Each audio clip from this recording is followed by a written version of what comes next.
എല്ലാവർക്കും നമ്മുടെ പുതിയൊരു വീഡിയോയിലേക്ക് സ്വാഗതം. ഇന്ന് ഞാൻ വന്നിട്ടുള്ള കുറച്ച് ടിപ്സ് ആൻഡ് ട്രിക്സും ആയിട്ട് തന്നെയാണ്. വീട്ടമ്മമാരുടെ ജോലികൾ എളുപ്പമാക്കാനുള്ള കുറച്ച് കൂടുതൽ ടിപ്സ് ഞാൻ ഇതിൽ ആഡ് ചെയ്തിട്ടുണ്ട്. അപ്പോൾ വീഡിയോ സ്കിപ്പ് ചെയ്ത് കാണാൻ മറക്കണ്ട. പുതുതായിട്ട് കുറച്ച് സബ്സ്ക്രൈബേഴ്സ് നമുക്ക് വന്നിട്ടുണ്ട്. അപ്പം നമ്മളെ വീഡിയോ ഇഷ്ടപ്പെടുകയാണെങ്കിൽ കമന്റ് വഴി എന്നെ അറിയിക്കാൻ വിട്ടുപോകല്ലേ. അത് തന്നെ ഞാൻ ഇവിടെ ഒരു തേങ്ങയുടെ മുറിഭാഗം എടുത്തിട്ടുണ്ട്. ചില സമയങ്ങളിൽ ഇതുപോലെ നമ്മളെ ആവശ്യങ്ങളും അതുപോലെ കുക്കിങ്ങൊക്കെ കഴിഞ്ഞു കഴിഞ്ഞാൽ ബാലൻസ് ഇതുപോലെ തേങ്ങ വരില്ലേ, ആ സമയത്ത് ചെയ്യാൻ പറ്റിയ ചെറിയൊരു ടിപ്സാണ്. അപ്പം പിറ്റേ ദിവസം എടുക്കുന്ന സമയത്ത് ചെറിയൊരു വഴുവഴുപ്പുള്ളതുപോലെയും ചെറിയൊരു സ്മെല്ലൊക്കെ മാറ്റം ഉണ്ടാവും. അതിന് ചെയ്യാൻ പറ്റിയ ചെറിയൊരു ടിപ്സാണ് കേട്ടോ. അതിനായിട്ട് ഞാൻ ഇവിടെ അല്പം വെളിച്ചെണ്ണ എടുത്തിട്ടുണ്ട്. ജസ്റ്റ് ഒന്ന് തൊട്ടിട്ട് നമ്മുടെ തേങ്ങയുടെ ഉൾഭാഗത്ത് മൊത്തം ഒന്ന് തേച്ച് കൊടുക്കുന്നുണ്ട്. തേച്ച് കൊടുക്കുന്ന സമയത്ത് എല്ലാ ഭാഗത്തും എത്താനായിട്ട് ശ്രദ്ധിക്കണേ. ഇങ്ങനെ ചെയ്തെടുക്കുകയാണെങ്കിൽ നമുക്ക് പിറ്റേ ദിവസം എടുക്കുന്ന സമയത്ത് തേങ്ങയിലുണ്ടാകുന്ന വഴുവഴുപ്പും അതുപോലെ തന്നെ ചെറിയൊരു സ്മെല്ല് ചേഞ്ചും ഉണ്ടാവുമല്ലോ, അതില്ലാതാക്കാനായിട്ട് നല്ലതാണ് കേട്ടോ. അപ്പോൾ ഈ ഒരു ടിപ്സ് എല്ലാവരും ട്രൈ ചെയ്ത് നോക്കണം. നല്ല യൂസ്ഫുൾ ആയിട്ടുള്ള ടിപ്സ് തന്നെയാണെന്ന് കരുതുന്നു. ഈ ഒരു ടിപ്സ് നിങ്ങൾക്ക് ഇഷ്ടപ്പെടുകയാണെങ്കിൽ ഒന്ന് ലൈക്ക് ചെയ്യാൻ മറക്കണ്ട. അപ്പോൾ നമുക്ക് പെട്ടെന്ന് തന്നെ അടുത്ത ടിപ്സിലേക്ക് കടക്കാം. അടുത്ത ടിപ്സ് എന്ന് പറയുന്നത് നമ്മൾ ഉപയോഗം കഴിഞ്ഞ് കഴിഞ്ഞാൽ വലിച്ചെറിയുന്നൊരു സാധനം വെച്ചിട്ടുള്ളതാണ് കേട്ടോ. ഞാൻ എൻ്റെ ഇവിടെ ഒരു പ്ലാസ്റ്റിക് ബോട്ടിൽ എടുത്തിട്ടുണ്ട്. പ്ലാസ്റ്റിക് ബോട്ടിൽ വെച്ചിട്ടുണ്ടെങ്കിൽ നമുക്ക് ഒരുപാട് ഉപയോഗങ്ങളുണ്ട്. അങ്ങനെ നമ്മളിന്ന് ഇത് വെച്ചിട്ട് ചെറിയൊരു ടിപ്സാണ് ചെയ്യാനായിട്ട് പോകുന്നത്. അതിനായിട്ട് ഞാൻ നമ്മുടെ പ്ലാസ്റ്റിക് ബോട്ടിൽ ഒന്ന് കട്ട് ചെയ്തെടുക്കുന്നുണ്ട്. കട്ട് ചെയ്തെടുക്കുന്ന സമയത്ത് ആരും കൈയൊന്നും മുറിയാതെ ശ്രദ്ധിക്കണം കേട്ടോ. ശ്രദ്ധിച്ച് വേണം കട്ട് ചെയ്യാനായിട്ട്. അപ്പം ഞാൻ എൻ്റെ ഒരു പകുതി ഭാഗത്തു നിന്നാണ് കട്ട് ചെയ്തെടുക്കുന്നത്. ഇനി നമുക്കിതിൻ്റെ അടിഭാഗത്ത് നിന്ന് ഒരു പകുതി പോലെ ഒന്ന് കട്ട് ചെയ്തെടുക്കണം. ഇത്രയും ലെങ്ത്ത് ആവശ്യമില്ല കേട്ടോ. അപ്പോൾ ഇത് ഇവിടുന്ന് ഞാനൊന്ന് കട്ട് ചെയ്തെടുക്കുന്നുണ്ട്. അപ്പോൾ ഇത് ഈ രീതിയിൽ ഞാൻ കട്ട് ചെയ്തെടുത്തിട്ടുണ്ട്. ഇനി നമുക്കിതിൻ്റെ ക്യാപ്പ് ഒന്ന് അഴിച്ച് മാറ്റണം. കട്ട് ചെയ്തതിന് ശേഷം ഞാൻ ഇതാ ക്യാപ്പിൻ്റെ ഭാഗം റിമൂവ് ചെയ്തതിന് ശേഷം ഇതിൻ്റെ മുകളിലായിട്ട് മറ്റേ ക്യാപ്പിൻ്റെ ഭാഗം വരുന്നില്ലേ, അത് വെച്ച് കൊടുക്കുന്നുണ്ട് കേട്ടോ. അതിനുശേഷം ഇതാ സ്ക്രബ്ബറാണ് ഞാൻ ഇതിൻ്റെ മുകളിലായിട്ട് വെച്ച് കൊടുക്കുന്നത്. അപ്പോൾ ഇതുപോലെ നമ്മളെ കിച്ചണിലെ പരിപാടികളൊക്കെ കഴിഞ്ഞ് രാത്രി കിടക്കുന്നതിന് മുന്നേ ഇതുപോലെ ഒന്ന് വെച്ച് കൊടുക്കുകയാണെങ്കിൽ നമ്മുടെ സ്ക്രബ്ബറിൽ ഉള്ള അഴുക്കൊക്കെ അതിൻ്റെ അടിഭാഗത്തായിട്ട് വന്നോളും കേട്ടോ. രാവിലെ ഉപയോഗിക്കുന്ന സമയത്ത് നമുക്കൊരു ഫ്രഷ്നെസ് ഫീൽ ചെയ്യും കേട്ടോ. അപ്പോൾ ഞാൻ ഒരു 2 മിനിറ്റ് കൊണ്ട് ഇതിൻ്റെ അകത്ത് വന്ന അഴുക്ക് ഞാൻ നിങ്ങൾക്ക് കാണിച്ചു തരാം. അപ്പോൾ ഇതൊക്കെ കണ്ടില്ലേ, ഇത്രയും അഴുക്ക് ഇതിൻ്റെ അകത്ത് വന്നിട്ടുണ്ട്. അപ്പോൾ നമ്മൾ ഇതുപോലെ രാത്രി മൊത്തം വെക്കുകയാണെങ്കിൽ നല്ല രീതിയിൽ നമുക്ക് ഡ്രൈ ആയിട്ട് രാവിലെ കിട്ടും കേട്ടോ. ഈ ഒരു ടിപ്സ് നിങ്ങൾക്ക് യൂസ്ഫുൾ ആണെന്ന് കരുതുന്നു. അപ്പോൾ നമുക്ക് പെട്ടെന്ന് തന്നെ അടുത്ത ടിപ്സിലേക്ക് കടക്കാം. അടുത്ത ടിപ്സ് എന്ന് പറയുന്നത് നമുക്ക് ഗിഫ്റ്റായിട്ട് ഇതുപോലെ പല മോഡലുള്ള ഗ്ലാസ്സുകൾ കിട്ടുമല്ലേ. അതിൻ്റെ മേളിലാണെങ്കിൽ ഇതുപോലെ നമുക്ക് എവിടെ നിന്നാണോ കിട്ടിയ അവിടുത്തെ നെയിമും കാര്യങ്ങളും ഡീറ്റെയിൽസൊക്കെ കൊടുത്തിട്ടുണ്ടാവും. അപ്പോൾ ഇത് നമുക്ക് വീട്ടിൽ തന്നെ കളഞ്ഞെടുക്കാനായിട്ട് പറ്റും. ചില ഗ്ലാസ്സുകൾ നമുക്ക് നന്നായിട്ട് ഇഷ്ടപ്പെട്ടിട്ടുണ്ടാവും. അപ്പോൾ ഇതുപോലെ പ്രിൻ്റ് വരുന്ന സമയത്താണെങ്കിൽ നമുക്ക് ഉപയോഗിക്കാൻ ചെറിയൊരു മടിയും ഉണ്ടാവും അല്ലേ. അപ്പോൾ അങ്ങനെയുള്ളവർക്ക് ചെയ്യാൻ പറ്റിയ ചെറിയൊരു ടിപ്സാണ് കേട്ടോ. ഞാൻ എടുത്ത ഗ്ലാസ്സിൽ ഒരു ഗ്ലാസ് ഞാൻ ചെയ്ത് കാണിച്ചു തരാം. അപ്പോൾ അതിനായിട്ട് ഞാൻ അല്പം പരന്നൊരു പാത്രം എടുത്തിട്ടുണ്ട്. ഇനി അതിലേക്ക് ഞാൻ അല്പം വിനാഗിരിയാണ് ഒഴിച്ചു കൊടുക്കാനായിട്ട് പോകുന്നത്. അതിനുശേഷം ഞാനിതാ 2 ഗ്ലാസ്സും ഒന്ന് കമഴ്ത്തി വെക്കുന്നുണ്ട്. അപ്പോൾ സ്പേസ് ഇല്ലാത്തതുകൊണ്ട് ഞാൻ ഒരു ഗ്ലാസ്സിൽ മാത്രമാണ് ചെയ്ത് കാണിക്കുന്നത് കേട്ടോ. ഇനി ഇതൊരു അരമണിക്കൂറോളം ഞാൻ ഗ്ലാസ് ഇതുപോലെ വെച്ചിട്ട് മാറ്റി വെച്ചിട്ടുണ്ടായിരുന്നു. അതിനുശേഷമാണ് ഞാനിത് ചെയ്തിട്ടുള്ളത് കേട്ടോ. ഒരു അരമണിക്കൂറായതിനു ശേഷം നമ്മുടെ ഗ്ലാസ് ഞാൻ എടുത്തിട്ടുണ്ട്. ജസ്റ്റ് ഒന്ന് കൈ വെച്ച് തടവി കൊടുക്കുന്ന സമയത്ത് തന്നെ നന്നായിട്ട് പ്രിൻ്റ് പോകുന്നുണ്ട് കേട്ടോ. അപ്പോൾ നമുക്ക് ഒരു സാധനം വെച്ചിട്ടാണ് ഞാനിവിടെ ചെയ്തിട്ടുള്ളത്. അപ്പോൾ നിങ്ങൾക്കും ഇതുപോലെ ഒന്ന് ട്രൈ ചെയ്ത് നോക്കാം. അപ്പോൾ നല്ല മോഡൽ ഗ്ലാസ് ഒക്കെ ഉണ്ടെങ്കിൽ സ്റ്റോക്ക് ചെയ്തെടുക്കുന്നത് പെട്ടെന്ന് തന്നെ എടുത്തൊന്ന് ട്രൈ ചെയ്ത് നോക്കാൻ മറക്കല്ലേ. ഈ ഒരു ടിപ്സ് നിങ്ങൾക്ക് നല്ല യൂസ്ഫുൾ ആണെന്ന് കരുതുന്നു. ടിപ്സ് ഇഷ്ടപ്പെടുകയാണെങ്കിൽ കമൻറ്റ് വഴി എന്നെ അറിയിക്കാനും വിട്ടുപോലെ. സ്ക്രബ്ബർ നമ്മൾ ഒരുപാട് നാൾ ഉപയോഗിച്ച് കഴിഞ്ഞാൽ പിന്നെ വലിച്ചെറിയാറില്ലേ. അപ്പോൾ വലിച്ചെറിയുന്നതിന് മുന്നേ ഇതുപോലെ ഒന്ന് ട്രൈ ചെയ്ത് നോക്കാൻ മറക്കണ്ട. അപ്പോൾ ഞാനിതൊരു വൈപ്പറും അതുപോലെ തന്നെ ഒരു സ്ക്രബ്ബറും എടുത്തിട്ടുണ്ട്. സ്ക്രബ്ബർ ഇതാ ഞാൻ ഒരു അറ്റത്തുനിന്ന് മറ്റേ അറ്റത്തേക്കൊന്ന് വലിച്ച് ഇതുപോലെ ഒന്ന് കയറ്റി വെച്ച് കൊടുക്കുന്നുണ്ട് കേട്ടോ.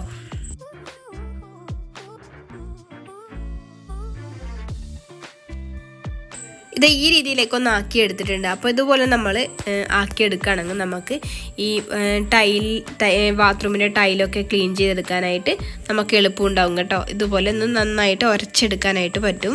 ബാത്റൂമിൻ്റെ വോള് മാത്രമല്ല, നമുക്കിപ്പോൾ വാഷ് ബേസിൻ്റെ ഏരിയ ഒക്കെ ക്ലീൻ ചെയ്യണമെങ്കിൽ നമുക്ക് ഇതുപോലെ ചെയ്തെടുക്കുകയാണെങ്കിൽ കുറച്ചുകൂടി എളുപ്പത്തിൽ ചെയ്തെടുക്കാനായിട്ട് പറ്റും.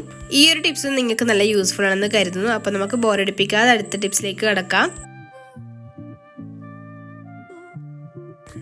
അടുത്ത ടിപ്സ് എന്ന് പറയുന്നത് ഞാൻ ഒരു പ്ലാസ്റ്റിക് ബോട്ടിൽ ഇതുപോലെ ഒന്ന് കട്ട് ചെയ്ത് എടുത്തിട്ടുണ്ട്.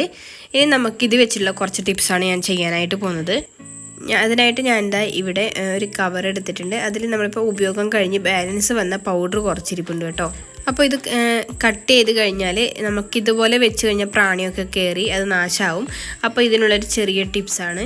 ഞാനിത് നല്ല നീറ്റിലായിട്ടൊന്ന് മടക്കി എടുക്കുന്നുണ്ട്. മടക്കി എടുത്തതിന് ശേഷം നമ്മൾ കട്ട് ചെയ്തെടുത്തുള്ള ബോട്ടിലിൻ്റെ അകത്തോട്ടേക്ക് ഒന്ന് കയറ്റി വെക്കുന്നുണ്ട്. അതിനുശേഷം അത് പുറം വശത്തേക്കൊന്ന് മടക്കി കൊടുക്കുന്നുണ്ട് കേട്ടോ. ഇത് ഈ രീതിയിലൊന്ന് മടക്കി എടുക്കുന്നുണ്ട്. ചുരുട്ടിയെടുക്കാനൊന്നും പോലെ കേട്ടോ, നല്ല രീതിയിൽ മടക്കിയെടുക്കണം. അപ്പോൾ അതിന് ശേഷം ഞാനിത് ക്യാപ്പ് നന്നായി ടൈറ്റാക്കി പിടിച്ചതിന് ശേഷം ഒന്ന് ഇട്ട് കൊടുക്കുന്നുണ്ട്. നമ്മൾ ഇതുപോലെ ചെയ്തെടുക്കുകയാണെങ്കിൽ നമുക്ക് ഇതുപോലുള്ള ബാലൻസ് വന്ന പൗഡറൊന്നും മോശമായി പോവാതിരിക്കാൻ നല്ലതാണ് കേട്ടോ. എയറൊന്നും കടക്കുകയും ചെയ്യില്ല. അതുപോലെ പ്രാണികളൊന്നും കയറാതെയൊക്കെ നമുക്ക് വെക്കാനായിട്ട് പറ്റും. ഇനി ഇത് വെച്ച് തന്നെ ഞാൻ മറ്റൊരു ടിപ്സ് കൂടി കാണിച്ചു തരാം. അപ്പോൾ നമുക്കിനി ഇത് വെച്ചിട്ട് ഇതുപോലുള്ള കവറുകളിലും ഈ ഞാനിപ്പോൾ കട്ട് ചെയ്ത ബോട്ടിലിൻ്റെ ഭാഗം ഉപയോഗിക്കാനായിട്ട് പറ്റും. എങ്ങനെയാണെന്ന് ഞാൻ കാണിച്ചു തരാം. അതിനായിട്ട് ഞാൻ ഈ ക്യാപ്പ് അഴിച്ച് വെച്ചതിന് ശേഷം നമ്മൾ ഈ കവറൊന്ന് ചുരുട്ടിയെടുത്തതിന് ശേഷം ഇതിൻ്റെ അകത്തോട്ടേക്ക് കയറ്റി വെക്കുക കേട്ടോ. അതിന് ശേഷം നന്നായിട്ട് ഒരു പൂവ് പോലെ ഞാൻ വിടർത്തിയെടുക്കുന്നുണ്ട്. അതിന് ശേഷം നമ്മൾ ക്യാപ്പ് ഒന്ന് ഇട്ട് കൊടുക്കുന്നുണ്ട് കേട്ടോ. നന്നായി ടൈറ്റാക്കി കൊടുക്കുന്നുണ്ട്. അപ്പോൾ നമുക്കിതൊരു ബോട്ടിലിൻ്റെ മോഡലിൽ തന്നെ നമുക്ക് എടുക്കാനായിട്ട് പറ്റും. അപ്പോൾ ഈ വേസ്റ്റ് വരുന്ന ബോട്ടിലൊന്നും കളയണ്ട, നമുക്ക് ഇതുപോലെ ഉപയോഗിക്കാനായിട്ട് പറ്റും കേട്ടോ. ഈ ഒരു ടിപ്സ് നിങ്ങൾക്ക് നല്ല യൂസ്ഫുൾ ആണെന്ന് കരുതുന്നു. ഇനി നമുക്ക് അടുത്ത ടിപ്സിലേക്ക് കടക്കാം.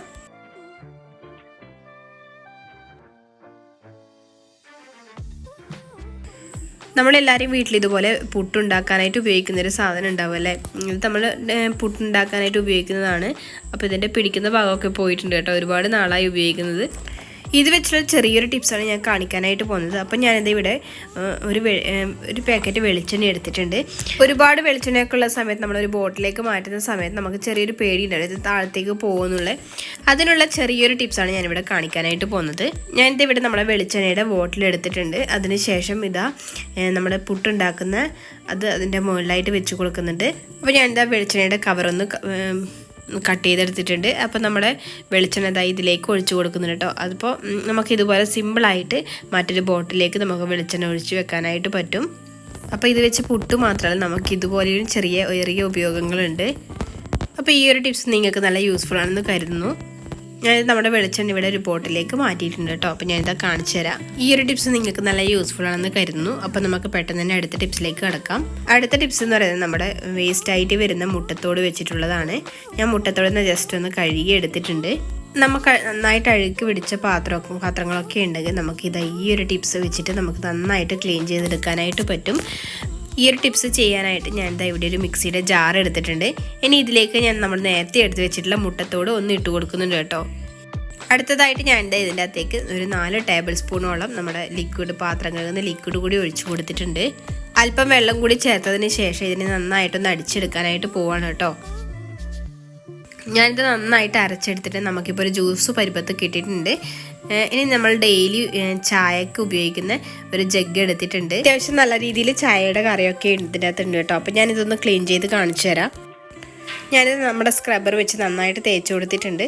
ഇപ്പം തന്നെ കണ്ടാൽ മനസ്സിലാവും നന്നായിട്ട് ക്ലീൻ ആയിട്ടുണ്ട്. ഇപ്പോൾ ഇതൊക്കെ കണ്ടില്ലേ, നല്ല രീതിക്ക് ക്ലീൻ ആയിട്ടുണ്ട്. അപ്പോൾ എല്ലാവരും ഒന്ന് ട്രൈ ചെയ്ത് നോക്കണം. അടുത്തൊരു ടിപ്സ് എന്ന് പറയുന്നത് നമുക്ക് ചെറിയ മക്കളൊക്കെയുള്ള അമ്മമാരൊക്കെ ആണെങ്കിൽ ഫീഡ് ചെയ്യുന്ന സമയത്ത് നമ്മൾ പച്ചമുളകൊക്കെ കട്ട് ചെയ്ത് കുട്ടികൾ എടുക്കുന്ന സമയത്ത് നമുക്ക് ചെറിയൊരു പേടി ഉണ്ടാവും അല്ലേ, മുളകിൻ്റെ എരിവിന് കുട്ടിയൊക്കെ എന്തെങ്കിലും പ്രോബ്ലം ഉണ്ടാക്കുമോ എന്നുള്ളത്. അപ്പോൾ നമുക്ക് അതിനുള്ള ചെറിയൊരു ടിപ്സാണ്. അതിനായിട്ട് ഞാൻ എൻ്റെ ഇവിടെ ഒരു ഫോർക്ക് എടുത്തിട്ടുണ്ട്. പച്ചമുളകിൻ്റെ ഒരറ്റത്ത് ഞാൻ ഫോർക്ക് വെച്ച് ജസ്റ്റ് ഒന്ന് കുത്തിപ്പിടിക്കുന്നുണ്ട്. അതിനുശേഷം ഞാനിത് എനിക്ക് ഏത് രീതിയിലാണ് മുളക് കട്ട് ചെയ്തെടുക്കേണ്ടത് ആ രീതിയിലൊന്ന് മുളക് കട്ട് ചെയ്തെടുക്കുന്നുണ്ട് കേട്ടോ. അപ്പോൾ ഇത് ഏറ്റവും കൂടുതൽ ഉപയോഗപ്പെടുന്നത് ഫീഡൊക്കെ ചെയ്യുന്ന കുട്ടികളുടെ അമ്മമാർക്കൊക്കെയാണ് കേട്ടോ. അപ്പോൾ ഇത് നല്ലൊരു യൂസ്ഫുൾ ആയിട്ടുള്ള ടിപ്സ് ആണെന്ന് കരുതുന്നു. ഇനി പച്ചമുളക് കട്ട് ചെയ്തത് കാരണം നമ്മൾ കുട്ടികളെടുക്കാൻ പേടിക്കണ്ട കേട്ടോ. അപ്പോൾ നമുക്ക് ഈ ഒരു ടിപ്സ് ഉപയോഗിച്ച് നോക്കാം. അപ്പോൾ നമുക്ക് പെട്ടെന്ന് തന്നെ അടുത്ത ടിപ്സിലേക്ക് കടക്കാം. അടുത്തൊരു ടിപ്സ് എന്ന് പറയുന്നത് ഇതുപോലുള്ള ടാപ്പുകൾ അധികം ആൾക്കാർ ഉപയോഗിക്കുന്നതാണല്ലേ, കൂടുതലും പ്രവാസികളാണ് ഉപയോഗിക്കുന്നത്. അപ്പോൾ നമുക്ക് ചില സമയത്ത് കട്ട് ചെയ്ത ഭാഗം കണ്ടുപിടിക്കാനായിട്ട് കുറച്ച് കൂടുതൽ സമയം എടുക്കും അല്ലേ. അങ്ങനെയുള്ള സമയത്ത് ചെയ്യാൻ പറ്റിയ ചെറിയൊരു ടിപ്സാണ്. അപ്പോൾ ഞാനിതാ ഇവിടെ കട്ട് ചെയ്തൊരു ഭാഗം എടുത്തിട്ടുണ്ട്. അതിനുശേഷം ഞാനിതിൻ്റെ മുകളിലായിട്ട് നമ്മൾ സേഫ്റ്റി പിന്ന് വെച്ച് കൊടുക്കുന്നുണ്ട് കേട്ടോ. അപ്പോൾ നമ്മൾ ഇതുപോലെ ഒട്ടിച്ച് വെക്കുകയാണെങ്കിൽ നമുക്ക് പെട്ടെന്ന് തന്നെ കണ്ടുപിടിക്കാനും പറ്റും. അപ്പോൾ നമുക്ക് പെട്ടെന്ന് കട്ട് ചെയ്തിട്ട് നമ്മൾ കുറേ നാൾ കഴിഞ്ഞാൽ പിന്നീട് ഉപയോഗിക്കണമെങ്കിൽ ഉണ്ടെങ്കിൽ നമുക്കിത് പെട്ടെന്ന് കണ്ടുപിടിക്കാനും നല്ല എളുപ്പമുണ്ടാകും കേട്ടോ. അപ്പോൾ ഈ ഒരു ടിപ്സ് നിങ്ങൾക്ക് നല്ല യൂസ്ഫുൾ ആണെന്ന് കരുതുന്നു. അപ്പോൾ ഇന്നത്തെ ടിപ്സൊക്കെ നിങ്ങൾക്ക് നല്ല യൂസ്ഫുൾ ആണെന്ന് കരുതുന്നു. അപ്പോൾ ഇതുപോലുള്ള നല്ല നല്ല ടിപ്സുമായിട്ട് ഞാൻ നിങ്ങളുടെ മുന്നിലേക്ക് വരുന്നതായിരിക്കും. വീഡിയോ ഇഷ്ടപ്പെട്ടാൽ സപ്പോർട്ട് ചെയ്യാൻ മറക്കല്ലേ. Tata bye, see U.